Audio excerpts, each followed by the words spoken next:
There we go. Let's see if we can find a nice little fireplace too.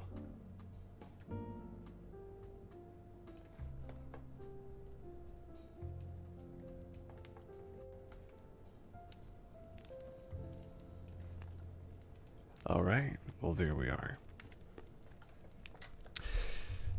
It is a little later than usual. It's 7:58 p.m. CST, and we are starting Cast Talks, episode 69.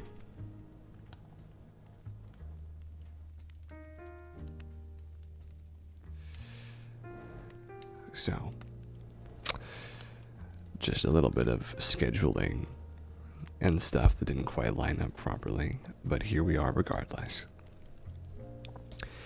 We are here, as always, every Saturday, though a little later this one than usual. Well, howdy there, Rain. How's it going? I'm just about to put that link in chat for us.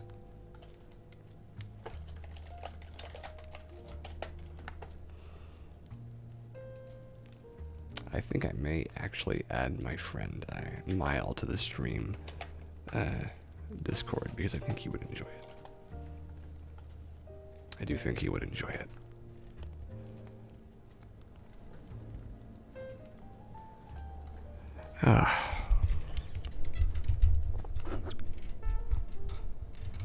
Well, we made it either way though, despite the timing and other issues involved. We made it, and I'm glad.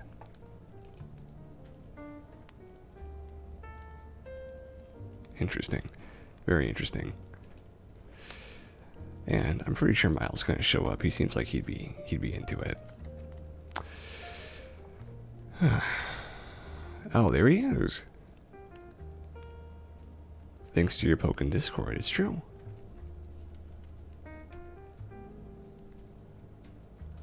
Well, everybody who can, give Mile a lovely little wave hi in the Discord. I think that the rules thing still works. Generally, though, we'll see if Mile can grab it. He should be able to.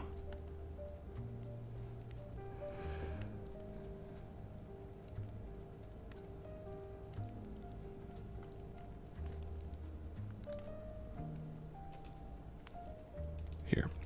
I hate waiting, so I will peep him. No, he peeped himself. He has self-peeped. I love to see a self-peep. Ah, great.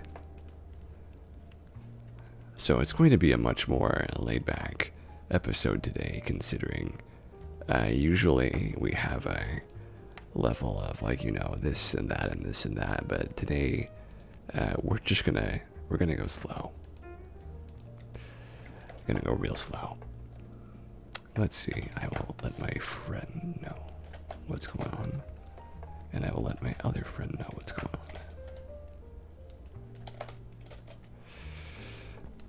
Ah, lovely.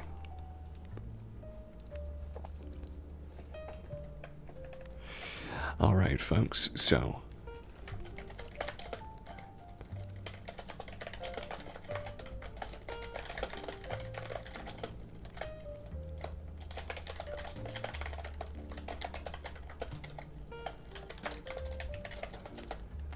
lovely. Okay. Absolutely divine. So, what are we doing here? You might be curious. What is going on here exactly? Well, on Saturdays, we get together for a few hours. Today, be a little shorter, and read some good news, look at some animal videos, and generally have a good time together. That is the sort of thing that we get into. And for the most part, we have a great time. Every now and again, though, we have a super great time. Hopefully this will be both the former and the latter. So to begin with our good news, we have another story about a turtle, I believe. Let me check for you.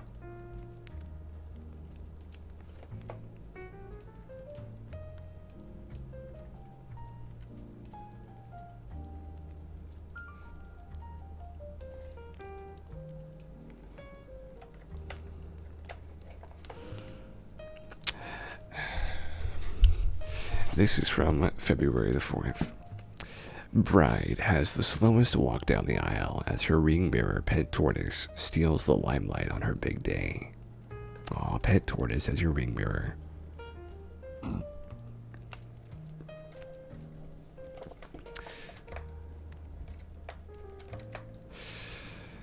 A bride had the slowest walk down the aisle in history as she made her Pet Tortoise the ring bearer. This is another turtle-related story segment, which I'm not against at all, mind you, but we're getting a lot of those recently. Don't know why. Turtles are just a big thing, as always.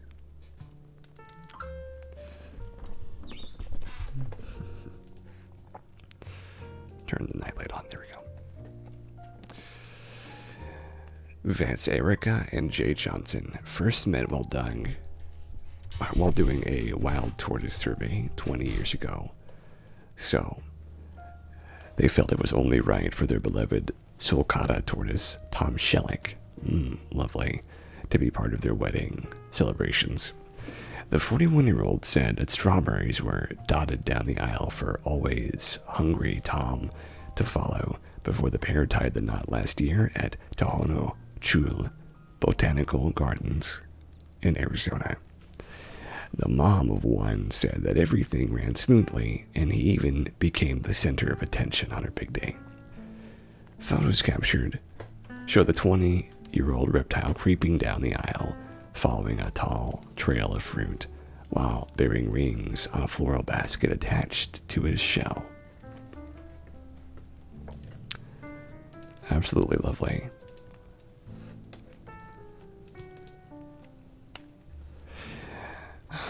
And on top of that, which is even more exciting in my opinion, Erica said the only thing we were worried about was if ladies had painted toenails, that he'd look at them and think they were fruit and maybe get off track and bite some toes. But fortunately, that didn't happen. I was proud of how he did. I think he did great, and we're really happy with how everything went. The day after the wedding, I had several people text me like, hey, do you have any pictures of Tom? Erica said it took around 3 minutes for Tom to get down the aisle, while it took everyone else a matter of seconds, of course.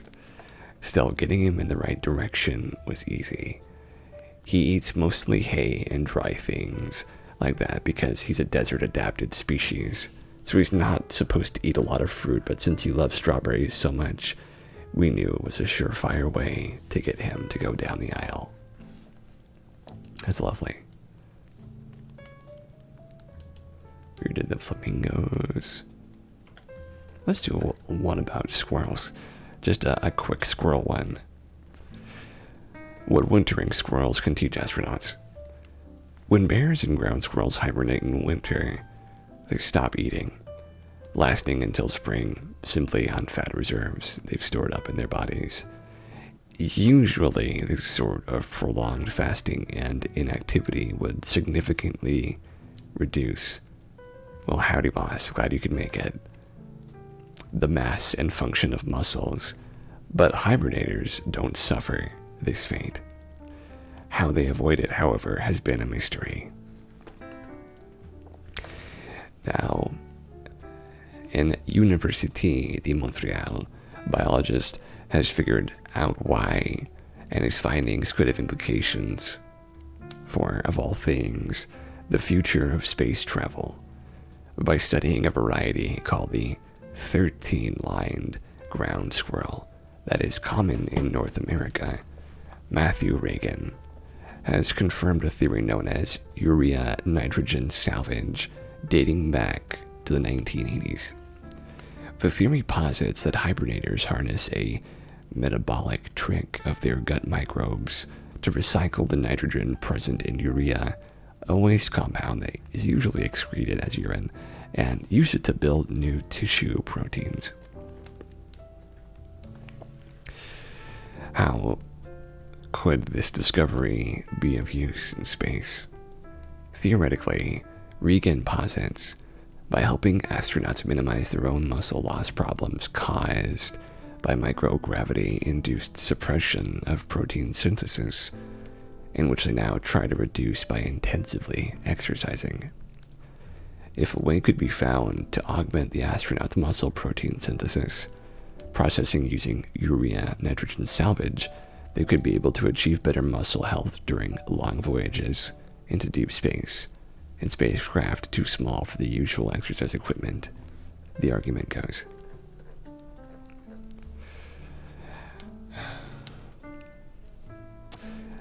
More importantly, when squirrels with depleted gut microbiomes display no evidence of urea nitrogen salvage at any step, confirming this process was wholly dependent on the gut microbes' ability to degrade urea, something the squirrels themselves cannot do. So Regan and his team also made two other important findings during this process. First, the incorporation of urea nitrogen into the tissue protein of the squirrels was highest during late winter, suggesting that urea nitrogen salvage becomes more active as the hibernation season proceeds. This is unlike most physiological processes during hibernation, when they tend to be significantly reduced. Second, thank you, Rain. There was evidence the microbes themselves were using the urea nitrogen to build their own new proteins, which is useful for them because they, like the squirrel, are under conditions of fasting hibernation. Thus, both make the squirrel and its microbes benefit from urea nitrogen salvage, which makes this process a true symbiosis. What this means, Regan said, is that the squirrels emerge from hibernation in the spring in good shape. Lovely. By facilitating muscle protein synthesis late in the hibernation season, urea nitrogen salvage may help optimize the emerging squirrel's muscle function and contribute to their reproductive success during the mating season.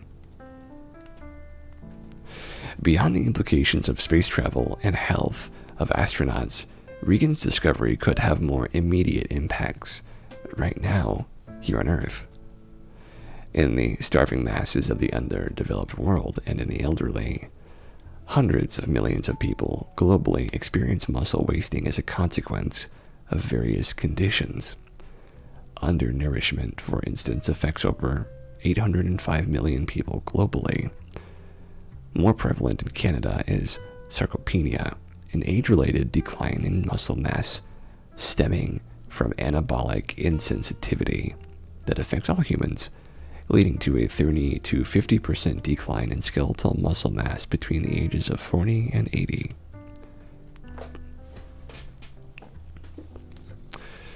The mechanisms that mammals like the 13-lined ground squirrel have naturally evolved to maintain protein balance in their own nitrogen-limited situations may inform strategies for maximizing the health of other nitrogen-limited animals, including humans.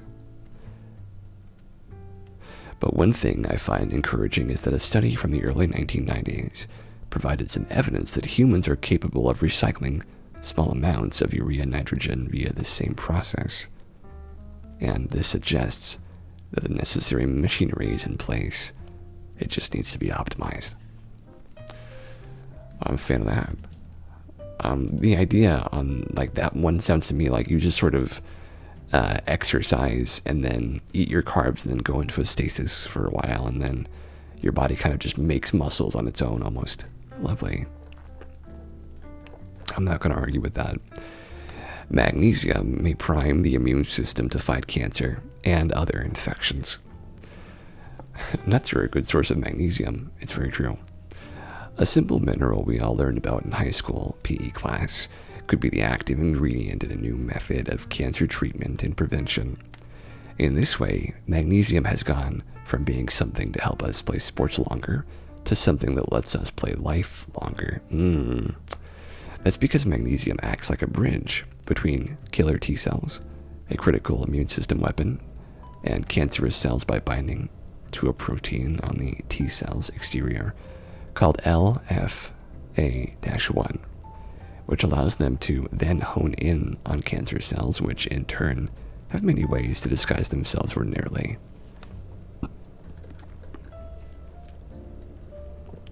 This research came from a recent paper published in Cell, which found that killer T cells were only able to eliminate cancerous or infected cells in rats if their LFA-1 proteins had bound with free available magnesium. In light of their discoveries, the research team from Switzerland looked at past studies of cancer immunotherapies and found that low magnesium concentrations were strongly linked to a more rapid progression of disease. In addition, they found that influenza and other viruses spread faster in mice that were fed a magnesium deficient diet. It makes me glad I take magnesium supplements. Building on this work, Dr. Hess is now seeing if magnesium-rich lipid molecules coated in antibodies and injected into tumors can prevent or reverse growth in the tumor microenvironment. Also, they will investigate if magnesium supplementation improves outcomes of trials using other methods of immunotherapy. Both of these effects have been observed in mouse models. Magnesium, which is most richly found in nuts, is a critical macromineral, meaning that we must consume it from our diet and cannot live in a healthy state without it.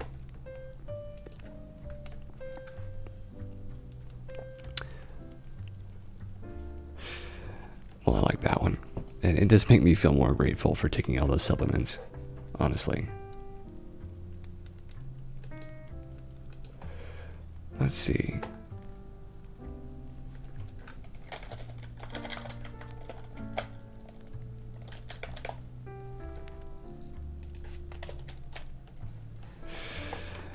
Here is our next one.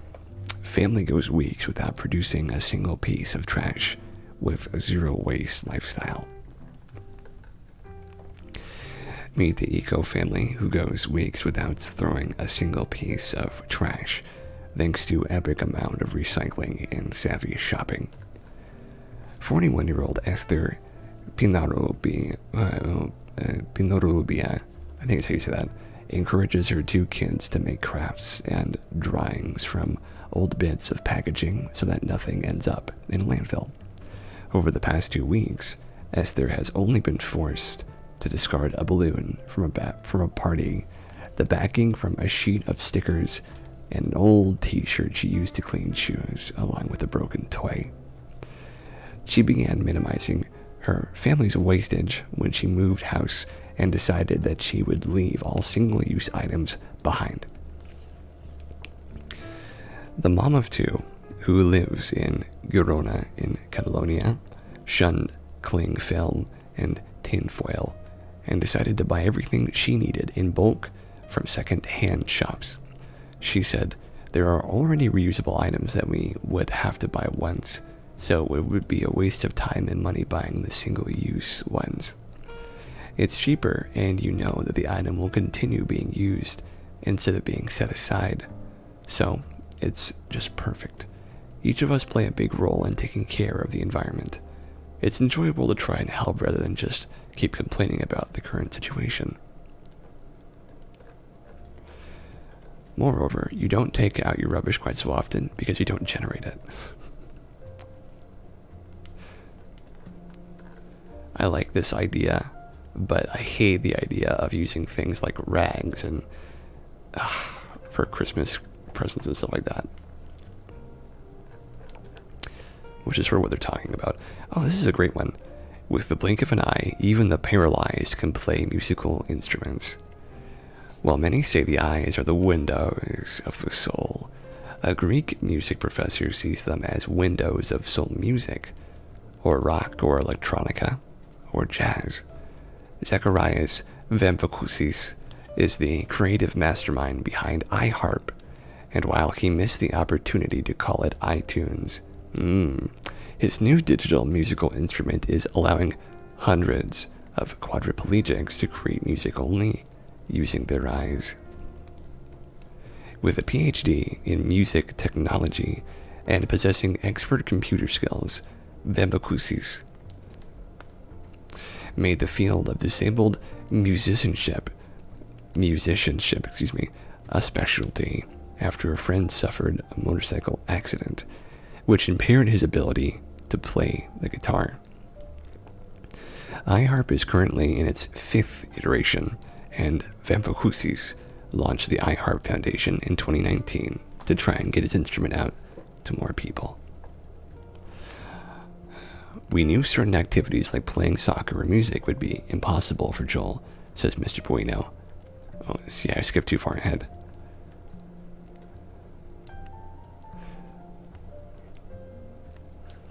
Notes appear on screen in a color-coded wheel set to pentatonic or heptatonic scales and are selected for sonification.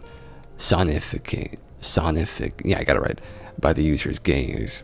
The same note as the one previously selected will remain on the screen for fast power riffing, or another can be chosen. It's like the Tobii Eye Tracker, but with music. To help students learn, a visual aid in the form of a circle will drag across the screen to direct the gaze at the next correct note, but can be turned off so that disabled people can go through a rigorous of practice that anyone trying to learn an instrument have to suffer. Playing music is a process that requires studying and having music classes, Vembakusis tells the Christian Science Monitor. So if we want to reach many people, we have to reach first the music teachers. Okay. 650 people are currently using iHarp, including Joel Bueno, a Spanish guy with cerebral palsy. We knew certain activities like playing soccer or music would be impossible for Joel, says Miss Bueno. I believe his mother, friend, person. When iHarp appeared, we felt, my God, if we can do this, we can do anything. And here is the lovely little video that comes with it, in case you guys are interested.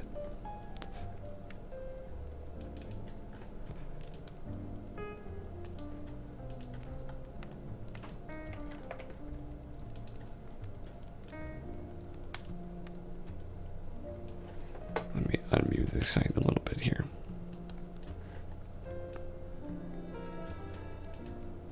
Using an eye tracker, users can play melodies by looking at the notes on the screen.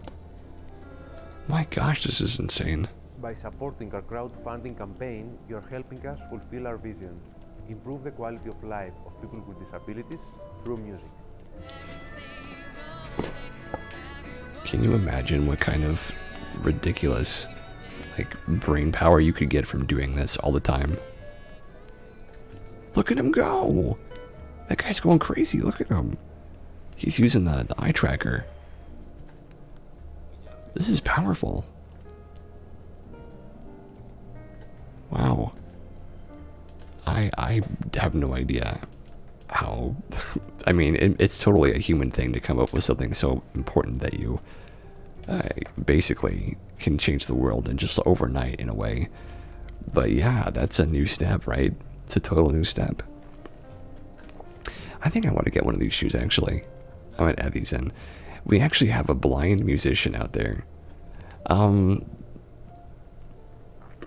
Yeah, blind musicians are something else too. I've only met a couple of musicians in my time, and I don't really qualify people who go to marching band necessarily as musicians. They're kind of just taking a vocation in school, but to actually be a musician, I think it's slightly different, I would say. Because that kind of just seems like a hobby you pick up during high school, but I've never met anybody with a disability who played music before, but it certainly seems like a very interesting way. Stevie Wonder. Yeah, Stevie Wonder is one of those people who, you know, it's a lovely thing to see somebody who is in such a position of being like a extremely put off to basically anybody giving him a chance, and then he got his chance and he got to move forward because of it. even though he's blind. It's a tough place to be, but he made it. Okay, but on to the next story. Shoes made from coffee grounds and recycled plastic bottles are not only waterproof, but super comfy. Your morning coffee, how big is this story? Oh, it's not too long. Your morning coffee could be used to make a pair of sneakers. A Finnish startup reveals Rens makes new kicks from old coffee, cutting back on waste in terms of space in landfills and methane emissions. I think this would be good for my family considering how many Keurig cups they use, which I find crazy in my opinion. 5,000 backers pledged over 500,000 to see the sneakers come to life, which uses up 21 cups of coffee and 6 recycled plastic bottles in each pair of shoes. Oh, lovely. Rens come in 9 different colors and are waterproofed and super comfy. Furthermore, the shoes absorb odors and they are designed to be slipped off and on easily. Jesse Tran, the co-founder of Rens, wanted to do something to help reduce people's carbon footprint while offering an everyday shoe that is functional and fashion-forward. As environmental awareness increases, so too does knowledge of the circular economy. Shoes made from recycled coffee grounds may seem novel to some, but we wholeheartedly believe that this is just the beginning of a revolution in garment technology and manufacturing. Novel to some indeed, as 250,000 water bottles and 750,000 cups of coffee have been turned into these shoes so far. The coffee grounds are combined in a low-heat environment with recycled plastics to create a coffee yarn to spin into the shoe's upper section, while recycled plastics account for the other components, and a milky tree sap that biodegrades creates the outer sole. While the price is pretty steep at $119 on Amazon, they offer free shipping everywhere, a 1-year guarantee on their waterproofing technology, and a 30-day money-back guarantee as well. Let's look at these. 21 cups of coffee. That could turn into one heck of a cafe. Okay, well, I didn't like that person speaking like that on this show, so I'm going to mute this side again. Generally, though, I think I'm okay with the design. They don't look as good as they did in the picture up there. See, those ones look okay, but I don't know. Do you guys like to have a design like that on your shoes, like the hatching crosses like that? I'm not sure I'm into it. What I will say though is I would try them. I would try them if I found a color that I liked. If they came in like gold and red, or gold, black, white, and gold, black, red, and gold. Anyway, I'd like that. But I guess I'm just super into those colors myself. Show us the shoes more shoes. Yeah, the white colored ones seem okay. I bet they get dirty fast though. Man, that's too bad.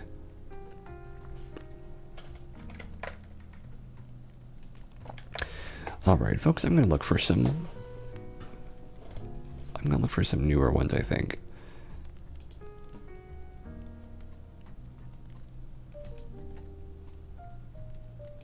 Because we're kind of getting into the old stuff now.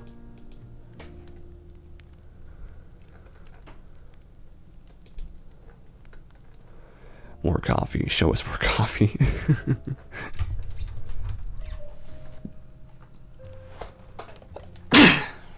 Oh my gosh, I'm so sorry. I had to sneeze so badly, I was like, oh no. Let's see some other ones.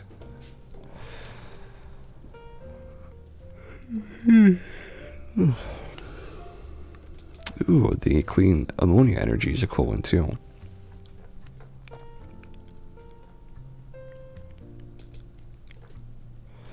Thank you very much, Rain. When you said bless you for a moment, I thought you were saying, oh, bless you. I was like, oh, well, thank you. Oh, but no, you didn't mean that.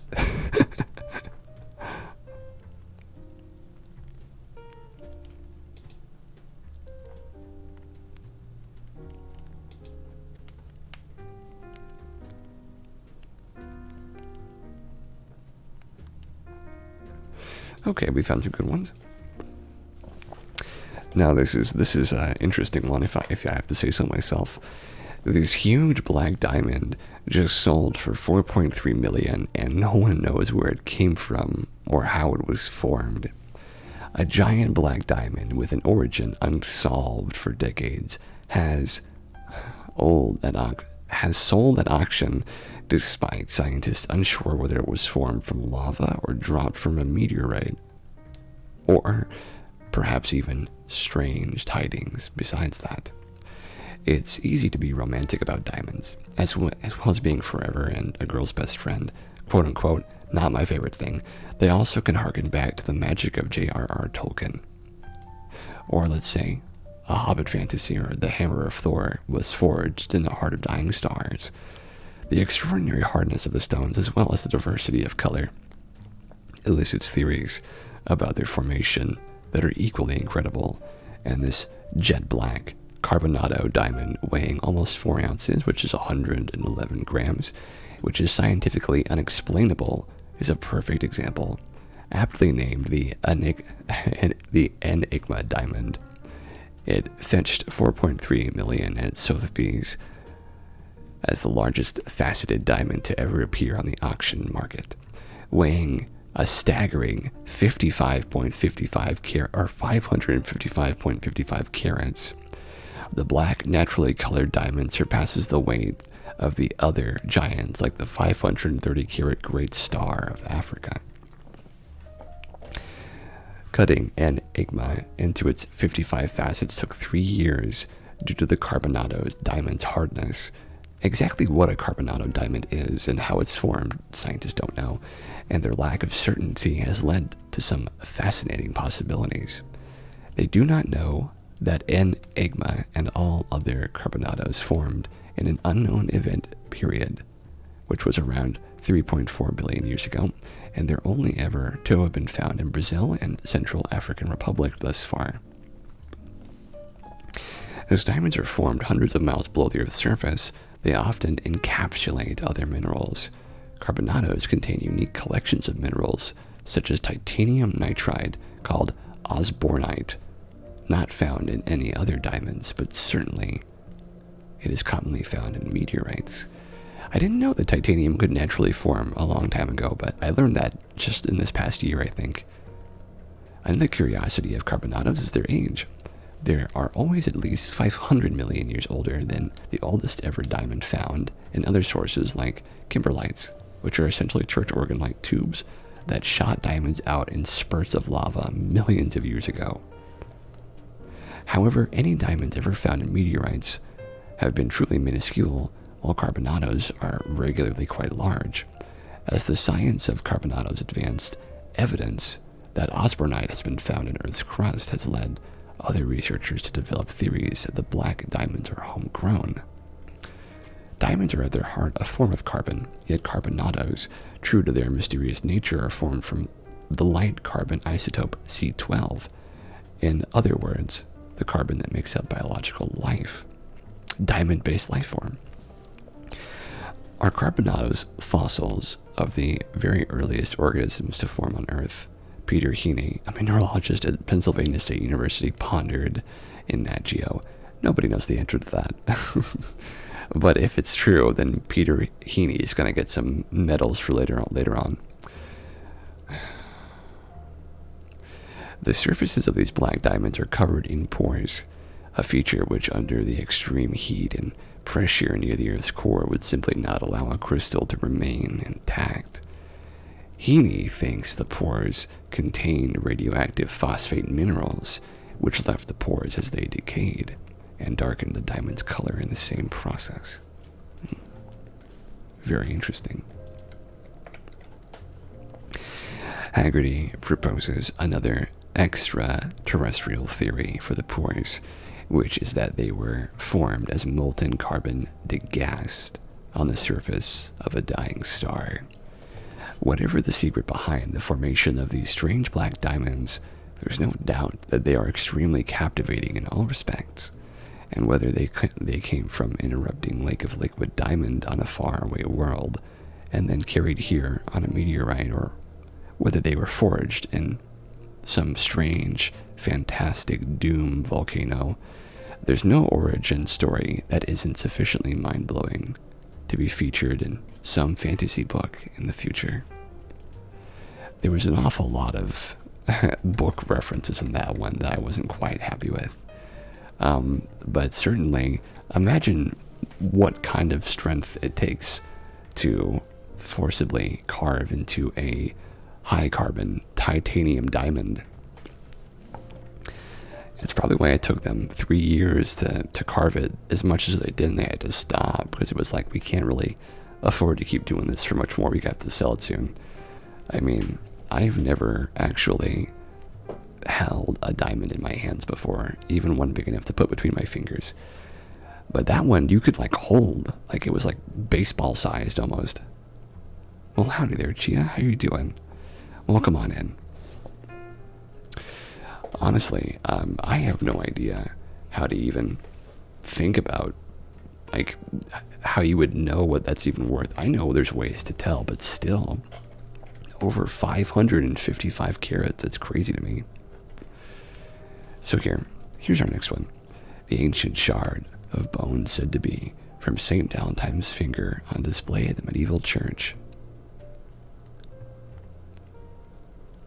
Oh, you really liked how you posted the blog link in streams so you can read along last time and listen well. Well, sure, I can post this one for you. I'll post this one right here in the stream chat.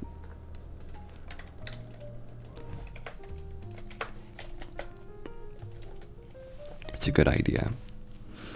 Ancient shard of bone said to be from St. Valentine's finger on display at medieval church. Couples have flocked to a medieval church to be blessed by a priest with an ancient shard of bone purported to be from the finger of St. Valentine himself. The fragment of bone has been displayed in a 10 centimeter, 4-inch reliquary placed on the altar at St. John the Baptist in central Coventry for Valentine's Day. Well, sure, Rain. The relic is believed to have been at the church for more than 180 years and even survived the Blitz when the English had faced extreme duress from a extremely distressing time in 1940. Loved-up couples visited the church over the weekend to be blessed. You love read-alongs, well, good. By Father Dexter Bracey, the rector, the one who wrecks, of St. John's with the unusual relic. One visitor said, "I know some people might find it a bit bizarre, but we don't have many mysterious ancient relics in Coventry, so we find it really fascinating. It might be slightly macabre, thinking that rather than romantic, but to be blessed in the presence of St. Valentine himself can only be a good thing, right? Unless he was some kind of horrible necromancer, and his finger still carries with it the strength of his evil, cursed power. But that's probably not true. The story of how a piece of the 3rd century Roman saint ended up in Coventry is typical of the church, which is renowned for a past shrouded in mystery." I guess my theories kind of sound a little more true than it should be. In the early 1830s, a catacomb in Rome said to contain St. Valentine was excavated, and the tiny basilica of Santa Maris in Cosmedin in Rome now houses his skull. In 1838, the Roman Curia ordered the sending out of various bodily parts in packages to Roman churches all over the world. I think St. Valentine would be okay with that, just being able to travel like that. Relics became symbols of prestige for churches and cities, and St. John's Church was a well-established and influential place of worship. It was founded in 1344, following the passing of Edward II by his widow, Queen Isabella, and continued to have royal patronage. At the time, Coventry did not have a Roman Catholic church, and St. John's appeared to be an active church, but within the strict discipline of the Church of England. Mike Polinick, visitor liaison and communicators officer, said, "Sadly, existing records during the 19th century are scant. They were either burnt in a fire in 1861 or lost in the Great Flood of 1900. We do know that 1906 renovation and subsequent additions to the fabric of St. John's reflected the influence of the Oxford movement and a high church worship under Rector Frederick Robinson at the church. Friar Robinson, both before and during the First World War. So the relic could have been transferred to the church then. When the War Memorial window was being constructed in 1921, we know of an instruction that says the window is in keeping with the sacred artifacts on display there. But it doesn't say what. Interesting. A hidden sacred artifact. Invisible, maybe. There was no firm mention of the relic in the church records until the 1930s, when acclaimed architect Sir Ninian Compere redesigned the south-facing St. John's Chapel. Mr. Polnick added he also gave the chapel an Oxford movement feel, as well as a fetching tabernacle for the relic, which gained the admiration of Sir John Benjamin. Compere wanted a suitable resting place for the artifact, being impressed by the wax seal affixed to it with a stamp of authenticity. I find it interesting the relic and tabernacle survived the first series of bad things happening in 1940, despite the damage to the rest of the chapel. Well, I like that one. That one was fun. And here's another good one, which is based on the ammonia story. Going straight into the Discord for you guys. So you may read along at your pleasure. Chemists discover new way to harness clean energy from ammonia. A research team at the University of Wisconsin-Madison has identified a new way to convert ammonia to nitrogen gas through a process that could be a step toward ammonia replacing carbon-based fuels. Sounds like a lot to take in right there. But okay, let's do it. The discovery of this technique, which uses a metal catalyst and releases rather than requires energy, has received a provisional patent from the Wisconsin Alumni Research Foundation. Of course, Wisconsin is the one that figures this out. The craziest people in the entirety of the United States. But good crazy in this exact instance. The world currently runs on a carbon fuel economy, explains Christian Wallen, an author of the paper and a former postdoctoral researcher in the lab of UW-Madison chemist John Berry. It's not a great economy because we burn hydrocarbons, which release carbon dioxide into the atmosphere. We don't have a way to close the loop for a true carbon cycle where we could transform carbon dioxide back into a useful fuel. To move towards the United Nations goal for the world to become carbon neutral by 2050, scientists must consider environmentally responsible ways to create energy from elements other than carbon. And the UW-Madison team is proposing a nitrogen energy economy based on interconversions of nitrogen and ammonia. Oh, jeez. The scientists were excited to find that the addition of ammonia to a metal catalyst containing the platinum-like element ruthenium, spontaneously produced nitrogen, which means that no added energy was required. Instead, this process can be harnessed to produce electricity, with protons and nitrogen gas as byproducts. In addition, the metal complex can be recycled through exposure to oxygen and used repeatedly, all a much cleaner process than using carbon-based fuels. Imagine if we just use ammonia in the future for all of our fuel. What a crazy world. We figured out that not only are we making nitrogen, we're making it under conditions that are completely unprecedented, says Berry, who is the Lester McNall Professor of Chemistry and focuses his research efforts on transition metal chemistry. He's an alchemist. To be able to complete the ammonia to nitrogen reaction under ambient conditions and get energy is a pretty big deal. Ammonia has been burned as a fuel source for many years. During the great thing that happened in the 1940s, it was used in automobiles, and scientists today are considering ways to burn it in engines as a replacement for gasoline, particularly in the maritime industry. However, Burning ammonia releases toxic nitrogen oxide gases. The new reaction avoids those toxic byproducts.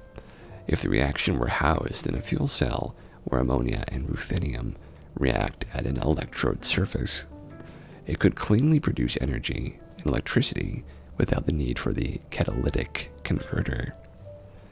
A lot of words.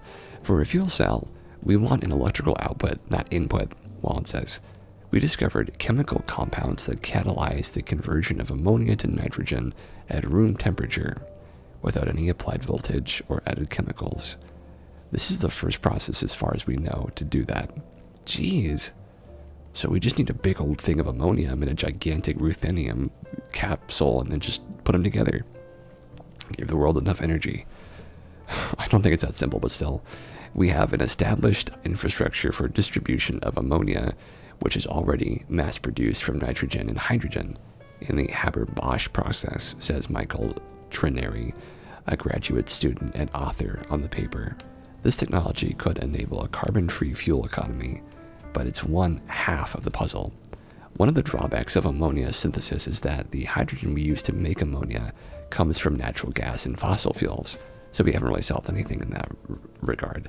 This trend is changing, however, as ammonia producers attempt to produce green ammonia, in which the hydrogen atoms are supplied by carbon-neutral water electrolysis, instead of the energy-intensive Haber-Bosch process. As the ammonia synthesis challenges are met, according to Berry, there will be many benefits to using ammonia as a common energy source of fuel. It's compressible, like propane, easy to transport, and easy to store. There are some ammonia fuel cells already in existence, but they, unlike this new process, require added energy, for example, by first splitting ammonia into nitrogen and hydrogen. The group's next step, including figuring out how to engineer a fuel cell that takes advantage of the new discovery and considering environmentally friendly ways to create the needed starting materials. One of the next challenges I would like to think is how to generate ammonia from water instead of hydrogen gas, Trineri says. The dream is to put water in air and sunlight to create a fuel. Gosh, that would be water to fuel, wouldn't it? If you could make water to ammonia. We're really close to that, aren't we? Gosh. This has been a lot of good news recently, folks. I need to go make some tea for myself real quickly, but then we will get back and finish up our news, okay? See you in 5 minutes, folks.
Alright, folks, we're back.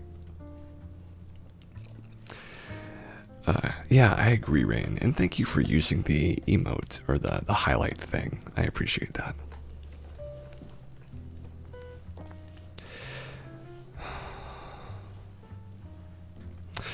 So, the new concept of the... thank you for the doggos. The Cybertruck that can drive on water. A new concept will allow the Cybertruck to be driven on water.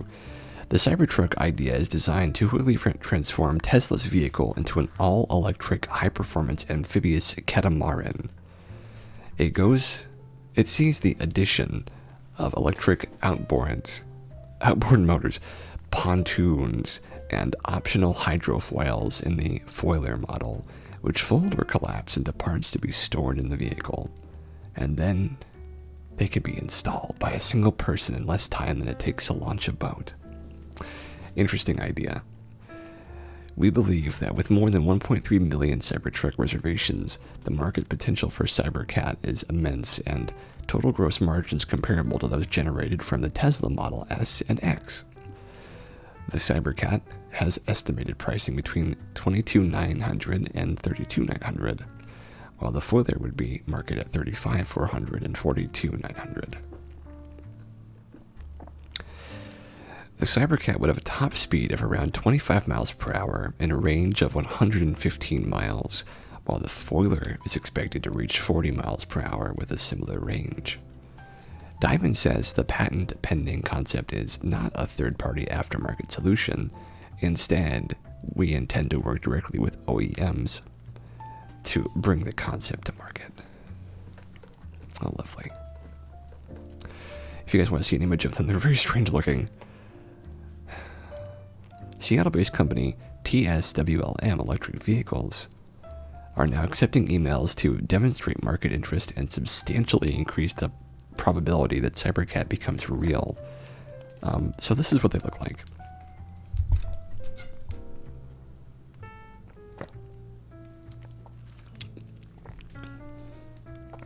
Gosh.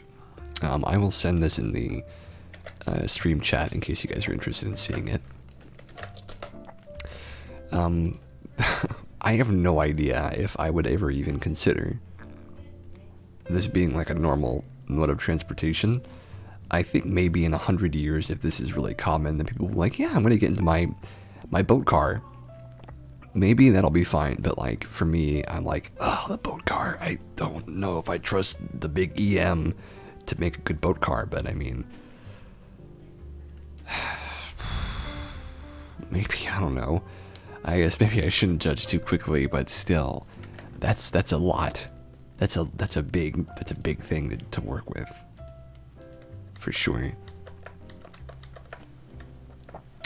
Okay, on to our next one. A new holistic patch is cutting anxiety successfully without drugs.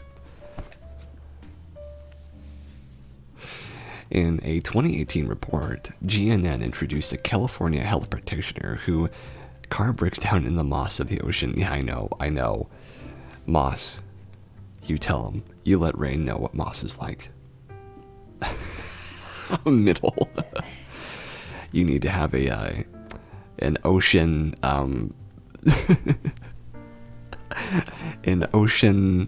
what would that even be? An ocean car company that just comes out in the middle of the ocean and fixes your car?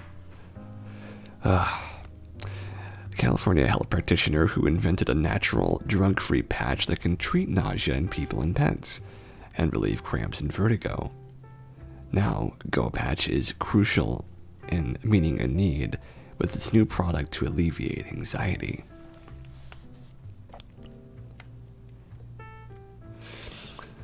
Hello, Cass. So sorry it's been an age since we have chatted. So good to see you on here. Moss is spicy. Oh, I didn't know that, Moss. But hello, Tabs, excuse me. It's very good to hear from you. I'm glad that you managed to make it to the chat, and I'm glad to have you here with us. So sit on in. We're going to be going for about another half hour-ish. GoPatch founder Nicole Burdock knew that anxiety was the most common mental health challenge that Americans faced. I could only imagine after these past 2 years with so many individuals working remote, being isolated and unable to connect with friends and loved ones. How devastating this has been to our mental health, said Murdoch. I can't even fathom.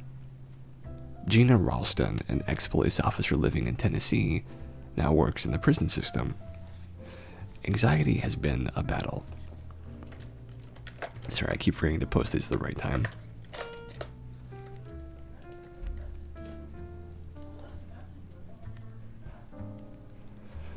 Out of nowhere, it tears at the very fabric of my life. I exercise regularly, eat as healthy as I can, but I always seem to find myself with anxiety.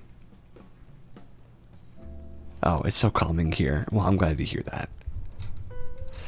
I'm also an officer's wife, a mother, and I have a demanding career. Some days I feel like I shouldn't feel the anxiety. I feel weak for admitting it's real, admits the Chattanooga woman. I've taken Wellbutrin for years and still had panic attacks often. I've taken that too. This patch has changed my life. I place it over my belly button, and within a couple of minutes the anxiety is gone. There are no side effects, no pills to take, no harsh chemicals. Just a patch. Charlotte, a 57... Oh, thank you so much, Tabs. Tabitha, A666, is now following. Thank you very much. Charlotte, a 57-year-old in Santa Barbara, California, says she particularly recommends the patch for people who don't like going to the dentist. It goes so much less stressfully. No, it's no interruption at all. It's just fine. Her neighbor's elementary school daughter also had success with the patch after trying the product, which is reported to be safe for children over 4 years old. Manny was able to return to school after many weeks at home. This anxiety patch is incredible, she told Murdoch. Manny's mother wasn't sure what to expect, but she says she was so calm and happy, not at all like before. The homeopathic patches are formulated with microdoses of diluted essences from plants, minerals, and natural ingredients, and are made in the USA. Natural ingredients, huh? Interesting. Whatever the ingredients, it apparently works. Interesting. And her company GoPatch offers a money-back guarantee if it doesn't. But the testimonials from customers speak loudly that there is something at work here. Charlotte's mother, Lynn, told GNN, I can't stay long. Oh, it's almost 3 a.m. Well, you go take your rest when you need to, okay? I'm glad you came here either way. Charlotte's mother told GNN, I have been dealing with several very stressful life situations. Thank you for, I'm always glad to have you around. And have been rather flooded with tension and stress, which has also caused an increase in pain from an ongoing problem. She's tried more techniques, medications, physical therapies, chiropractors, and acupunctures than she could possibly count. I also am familiar with homeopathy, but it has not been particularly helpful in the past either. Therefore, I was hopeful. He streams tomorrow much earlier than if you wish to join. Yeah, I do stream earlier usually. Today was just a bit of a late start. I was hopeful but somewhat skeptical, expecting that the GoPatch would be just one more thing I had tried. But I applied the patch and over my navel, and around noon, and after an hour, I had a marvelous afternoon and evening. You'll try to join. Take care. Well, thank you again for showing up and have a lovely night, okay? Sleep tight.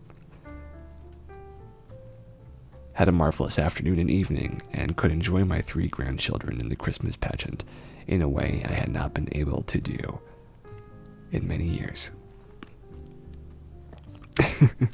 Thank you very much, Tabs. Come join us next week or tomorrow if you'd like. I now have very little pain and have been less tense and stressed than I have been for over a year, she said. It really feels like a miracle and an answer to innumerable prayers. I find this a little suspicious, I have to admit. Menstrual relief, too, meaning I might get this one for my sister, assuming it's on the up and up. Heather Gallagher has used GoPatch's menstrual patches after her second pregnancy. her period began to be heavy with debilitating cramps. One morning I had to get ready to get my eldest to school and head off to work, and I could not even stand up. I crawled to the bathroom in agonizing pain and remembered that I had Go Patch in my first aid box. I grabbed one and put it on and was ready to call my mom to take my daughter to school, then call in sick for work. About 15 minutes later, I realized how the patch worked, and it worked fast. I left the patch on for the rest of my cycle and noticed not only did I not have pain, but the bleeding wasn't heavy. I have since shared my experience to so many moms and women who tell me about their cycles and problems that they face. Interesting.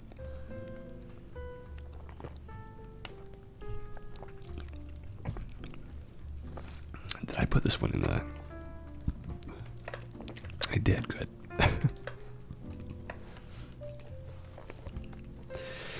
Burdock, whose nausea patches have also helped innumerable people to stop getting seasick and carsick, is proud of her work as an alternative health practitioner who has become an entrepreneur so she can reach more people. GoPatch has touched the lives of people on every continent, bringing them relief through our patches, even Antarctica, by folks traveling by boat. That is making my heart's wish come true, which actually brings tears to my eyes.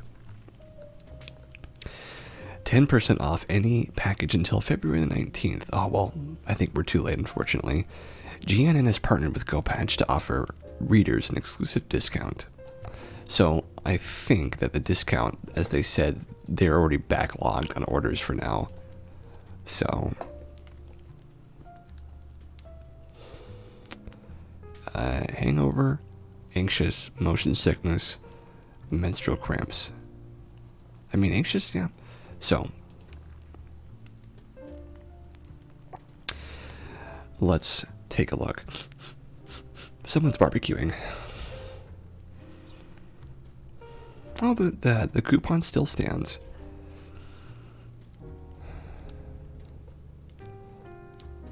Let's see. What are those patches called again, and where can I get them from? So, here is where they come from, and feel free to do some research on it yourself before you decide to get them. You're having pizza? Well, I hope you're enjoying it. Yeah, like I said, Moss, make sure that you look into them pretty close and that you're more than careful. But if you have some success with them, I'd love to hear it. You know, I'd love to hear if they affect you positively. I'm going to bookmark this page and come back to it later.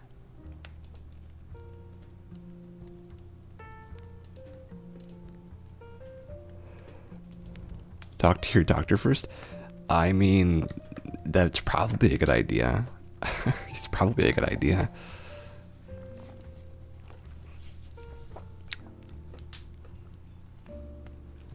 Raining cats. Well, I think he meant cast, but I'll take it anyway. I'll take it.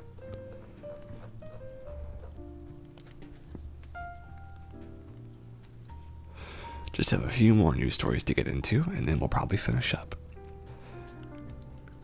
You'll be right over for pizza. You're both making me jealous.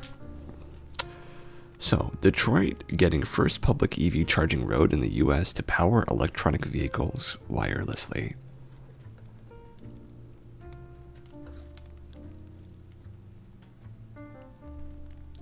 Yeah, I don't know how that would work, Rain, honestly.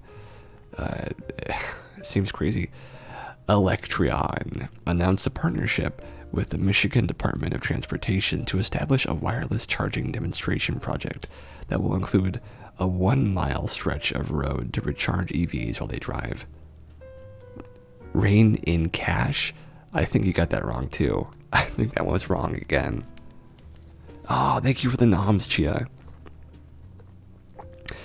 The Michigan project is expected to be launched next year in Detroit at the site of Ford's Central Transportation Innovation District and will provide infrastructure that can wirelessly charge EVs while they are in motion or stationary. Michigan Governor Gretchen Whitmer said the wireless charging project is an important component of electrifying vehicle fleets. As we aim to lead the future of mobility and the electrification by boosting electric vehicles production and lowering consumer costs. A wireless in-road charging system is the next piece to the puzzle for sustainability. The Midwestern state will provide $1.9 million in funding for the Michigan project, which is being carried out in collaboration with the Ford automotive company DTE.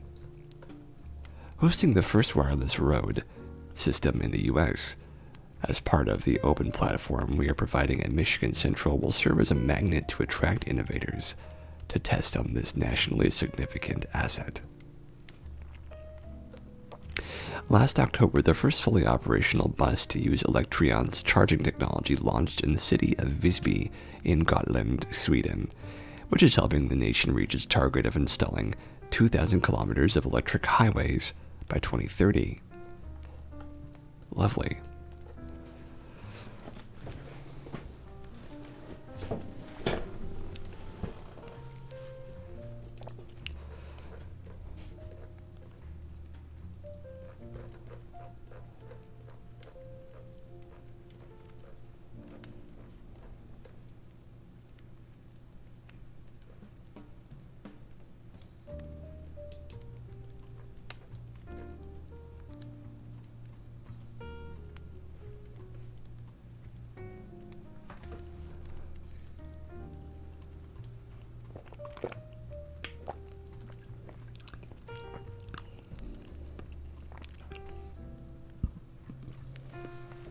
Okay, here's her next one. I'm glad to hear it rain.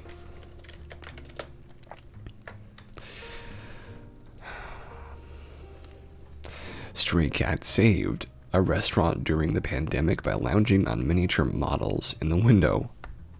I'm going to put the picture up for you guys. In classic Japanese horror films, megalithic monsters roam the countryside, destroying everything in their path.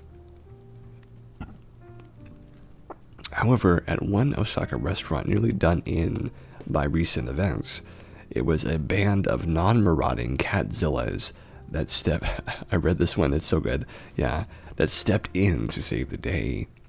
Naoki Taroka's miniature railway-themed restaurant was doing well until the pandemic struck. Like many others in the industry, as patronage dwindled, there wasn't much he could do. Things got so bad, the restaurateur was actually thinking of closing his doors until an unlikely hero in the form of a stray kitten turned things around. Even in the midst of financial turmoil, Teraoka didn't have the heart to turn away the sickly kitten he'd noticed hanging around the restaurant. He and his family decided to adopt the baby cat they named Simba, only to realize Simba was part of a package deal. Soon after they'd taken Simba in, another puss appeared at their window that turned out to be Simba's mom. With a lack of customers and surplus food to spare, Teraoka started feeding the stray kitten. Then during a particularly rainy spell, Mama Cat showed up with 3 kittens in tow. Teraoka decided to adopt them in as well. It was a financially difficult time for us, but we decided to help the cat family. Yes. We thought we were helping them, but they were the ones who helped us, Teraoka told Bored Panda. The cats began making themselves at home amidst the restaurant's perfectly scaled model train dioramas. Though diminutive in real life, the kittens towered over the miniature landscapes, looking very much like something out of a movie that might easily be titled Attack of the 50-Foot Felines. My gosh, those are big cats, aren't they? It looks like the cat is just like a bored dragon hanging out over a village getting ready to destroy it because they're just like, that might be fun. Amused by the whimsical tableau they created, Teraoka began taking photos of the cats lounging and playing in their tiny locomotive world and posting the results on Instagram. They are catzillas, aren't they?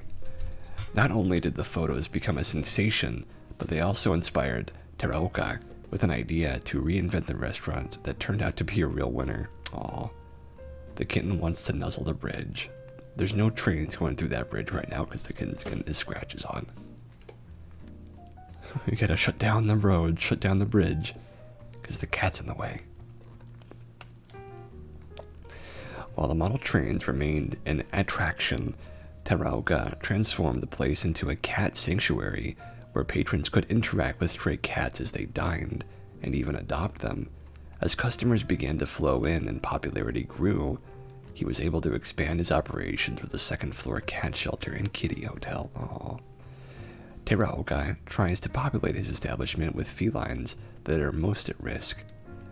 To date, he's traveled as far as 200 miles to make a rescue, has been responsible for finding homes for more than 60 strays, and has taken dozens more off the streets. Aww. That kitten is going to stop the entirety of this city from going anywhere by train. They can't go anywhere. Half of the train yard is shut down. The trains are not arriving on schedule, and they have to deal with the giant pieces of stray domestic short hair that gets everywhere. But it's very cute, though.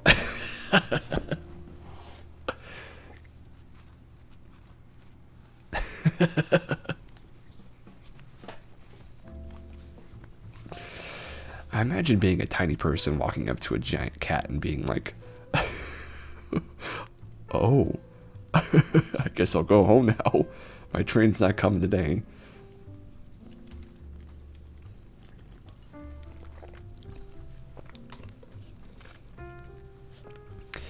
They say cats have 9 lives. While Teraoka may have started out with the intention of saving one Simba's, it's a favor that since has been returned in monster proportions and shows no signs of stopping anytime soon. Gosh, the cats are just all over the place. Who says you can't get satisfaction in this world? Oh gosh. Ooh. That was a very sharp dad joke. A very sharp dad joke.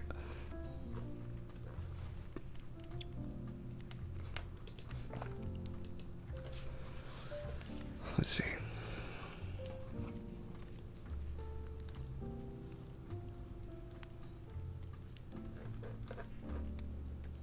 Okay, so let's go to our last one. For a man's 80th birthday. Oh, and let me put this one in the chat for you guys. Zing. I know I got zinged. For a man's 80th birthday, a wrong is made right 6 decades later. My lord. Billy Macon is a faithful husband, father, and grandfather. He ran his own business, wrote a book, and enjoys his hobbies. But for 6 decades, there was always something which gnawed at the 80-year-old. Though Macon graduated from West Anchorage High School in 1961, his diploma was given to him with a red stamp displaying a rude reminder that this student met minimum state requirements, and turning the diploma from a point of pride into a point of pain. In an interview with Alaska News, Macon's wife said he never displayed the certificate in the house, but had it stowed away in a plastic bag.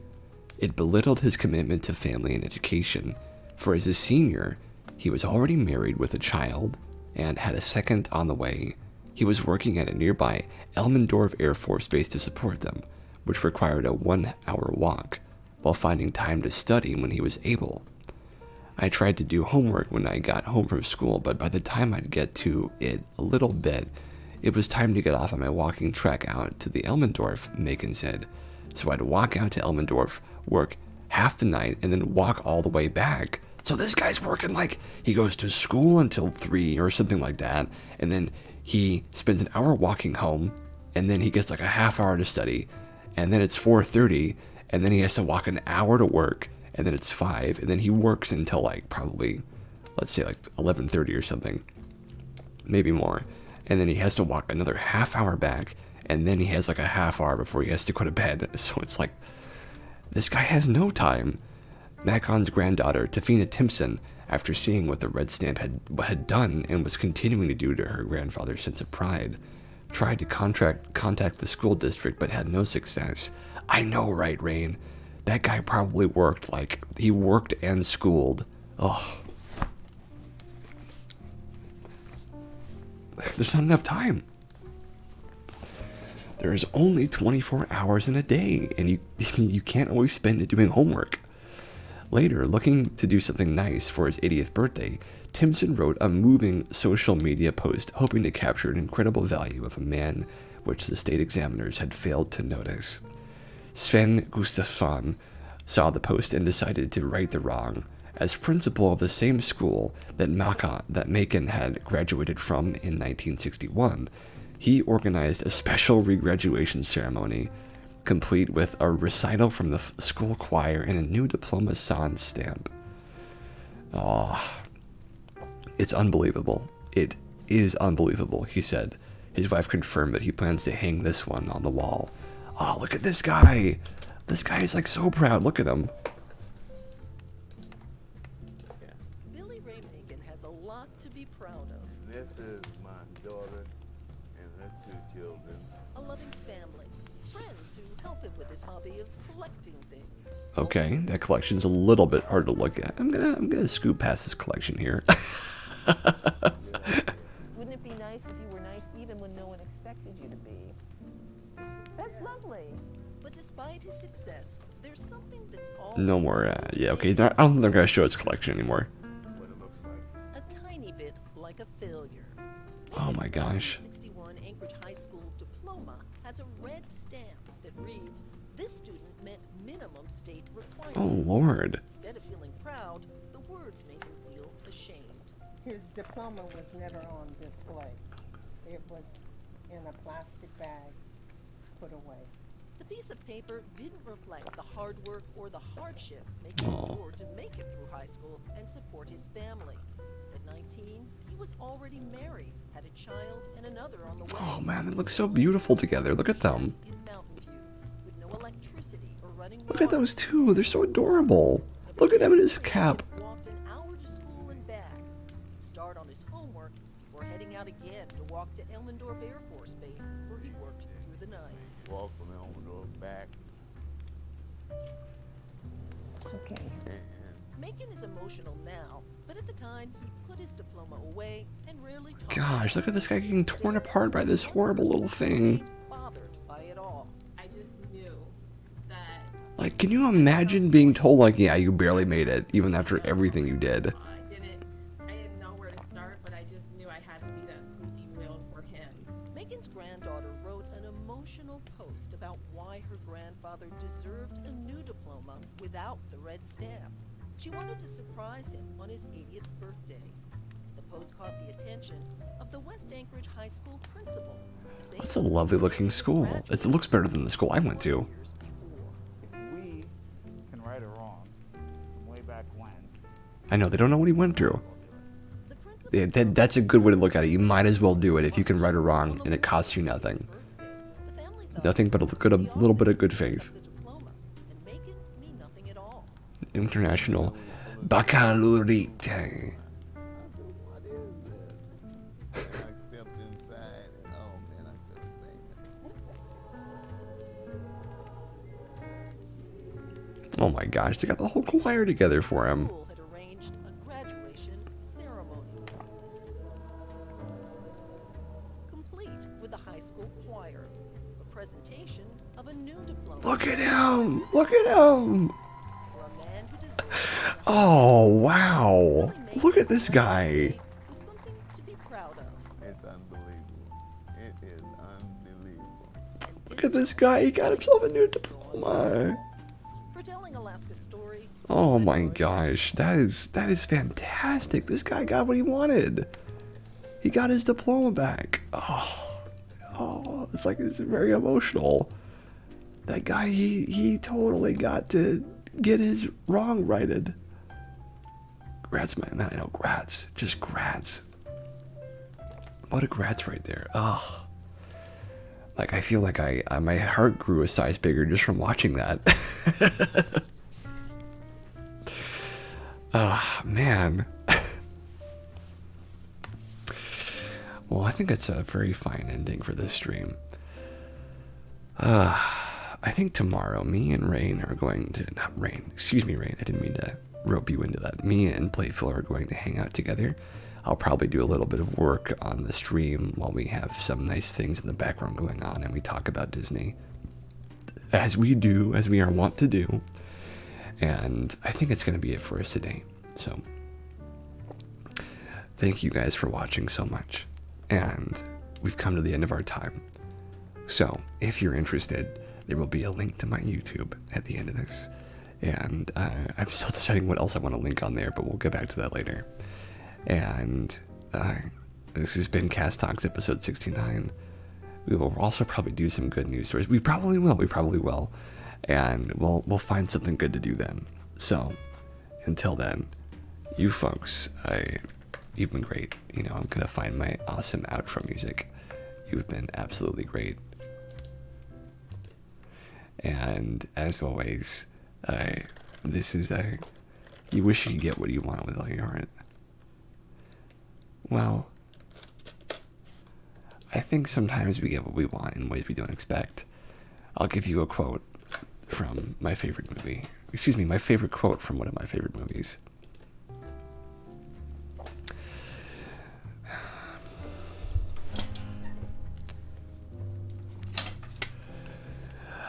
Don't forget the man who suddenly got everything he always wanted. He lived happily ever after.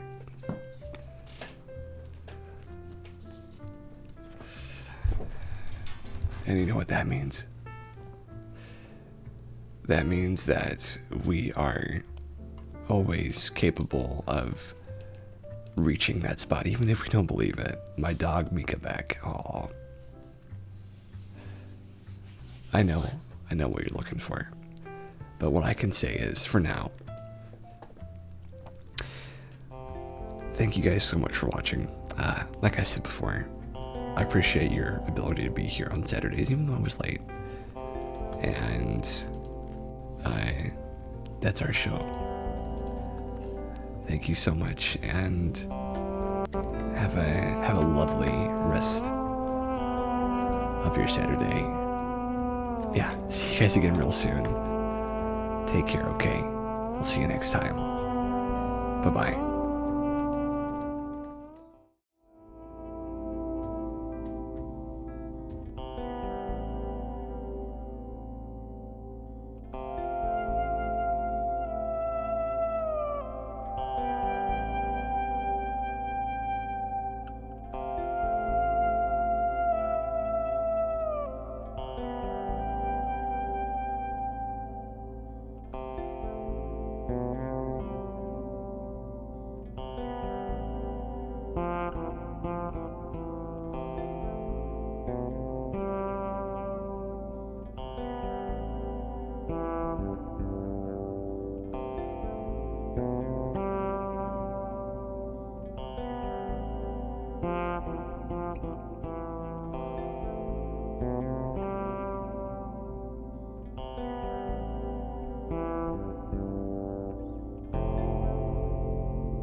Thank you.